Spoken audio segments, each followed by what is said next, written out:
నా యందు మీరును మీ యందు నా మాటలను నిలిచి ఉండిన ఎడల మీకేది ఇష్టమో అడుగుడి అది మీకు అనుగ్రహింపబడును.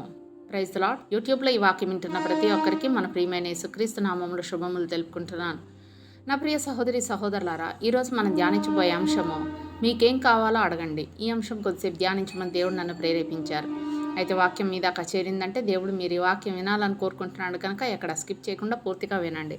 వాక్యం మీకు నచ్చినట్లయితే తప్పకుండా లైక్ చేయండి, షేర్ చేయండి, సబ్స్క్రైబ్ చేయండి, కామెంట్ కూడా చేయండి. మీ కామెంట్స్ నేను చదువుతాను.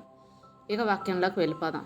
యోహాను సువార్త 15వ అధ్యాయం 7వ వచనం మనం చూసినట్లయితే, నా యందు మీరును మీ యందు నా మాటలను నిలిచి ఉండిన ఎడల మీకేది ఇష్టమో అడుగుడి అది మీకు అనుగ్రహింపబడును అంటూ పరిశుద్ధ గ్రంథంలో రాయబడి ఉండటం చూస్తున్నాం.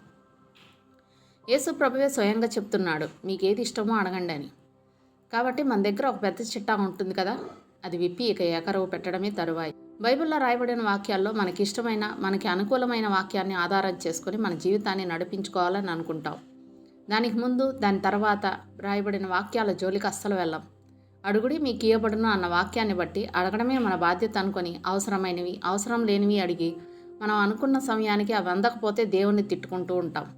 ఇలా బైబిల్లో రాయబడిన చాలా వాక్యాల మొదలు చివర వదిలేసి మనకు అనుకూలంగా చదువుకోవడం అలవాటు అవడం వల్ల దేవుణ్ణి అపార్థం చేసుకుంటున్నాం. కాబట్టి మనం చదివే వాక్యానికి ముందు ఒక అధ్యాయం తర్వాత ఒక అధ్యాయం చదివితే ఆ వాక్యం యొక్క ఉద్దేశం అర్థమవుతుంది.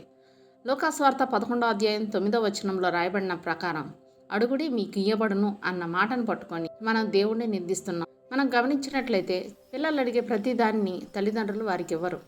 వారికి ఏది ఉపయోగకరంగా ఉంటుందో వాటిని ఇస్తారు. వారు అడిగే దానివల్ల వారికి నష్టం కలుగుతుందనుకుంటే పిల్లలు ఏడ్చి గీబెట్టినా ఇవ్వరు. అలాగే దేవుడు కూడా మనకేది అవసరమో ఏది మనకు మేలు చేకూరుస్తుందో దాన్ని ఇవ్వడానికి ఎప్పుడు సిద్ధంగానే ఉంటాడు. పరలోకమందున్న మీ తండ్రి తన అడుగు వారికి అంతకంటే ఎంతో నిశ్చయముగా మంచి ఈవులనిచ్చును అంటూ మత్తయి సువార్త 7వ అధ్యాయం 11వ వచనంలో రాయబడి ఉండటం చూస్తున్నాం. ఒకవేళ మనం దేవుని విసిగించి ఏదైనా పొందుకున్నా దానివల్ల మనం ఎప్పటికీ సంతోషంగా ఉండలేం. మనం దేవుని బిడ్డలుగా ఉంటే అడగకుండానే మన అవసరాలన్నీ దేవుడు తీరుస్తాడు కదా.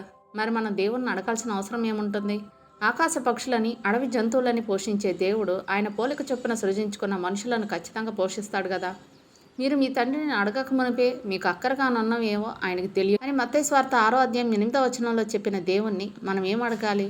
ఈ లోకంలో ఎలా జీవించాలో మనకు తెలియదు.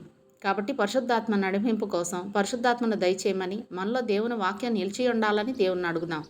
పరిశుద్ధాత్మ పర్యవేక్షణలో మనం నడుస్తున్నట్టయితే మన జీవితం నల్లేరు మీద నడకలా సాగిపోతుంది. మనం యేసులో ఉండి మనలో ఆయన వాక్యం ఉన్నప్పుడు మాత్రమే మనం అడిగిన ప్రతి దాన్ని దేవుడు మనకు అనుగ్రహిస్తాడు. ఈ లోకంలో మన జీవితం తాత్కాలికమే కాబట్టి ఈ భూమి మీద జీవించడానికి అవసరమైనవి కాకుండా పరలోక రాజ్యంలో యేసుతో కూడా కలిసి ఉండే భాగ్యాన్ని దయచేయమని దేవుణ్ణి అడుగుదాం.